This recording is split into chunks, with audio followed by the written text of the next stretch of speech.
ঠাকুর শ্রীরামকৃষ্ণ পরমহংসদেব বলেছেন, যত লোক দেখি ধর্ম ধর্ম করে ওর সঙ্গে ঝগড়া করছে, ওর সঙ্গে ঝগড়া করছে। হিন্দু, মুসলমান, ব্রহ্মজ্ঞানী, শাক্ত, বৈষ্ণব, শৈব সব পরস্পর ঝগড়া।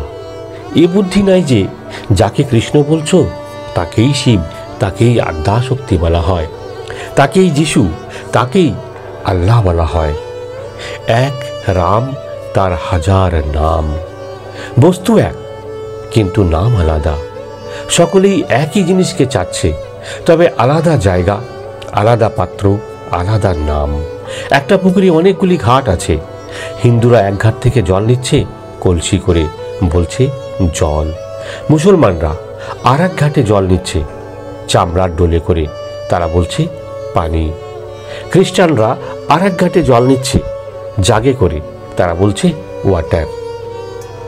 যদি কেউ বলে না এই জিনিসটা জল নয় পানি, কি পানি নয় ওয়াটার, কি ওয়াটার নয় জল, তাহলে একটা হাসির কথা হয় না? তাই দলাদলি, মনান্তর, ঝগড়া, ধর্ম নিয়ে লাঠালাঠি, মারামারি, কাটাকাটি এসব ভালো নয়। সকলেই তার পথে যাচ্ছে, আন্তরিক হলেই, ব্যাকুল হলেই তাকেই লাভ করবে। শ্রী শ্রী রামকৃষ্ণ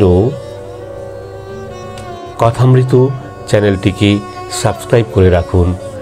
আমাদের এই চ্যানেলে ঠাকুর শ্রীরামকৃষ্ণ কথামৃতের সমস্ত পর্বগুলি আপনি পেয়ে যেতে পারেন। জয় রামকৃষ্ণ, জয় রামকৃষ্ণ, জয় রামকৃষ্ণ।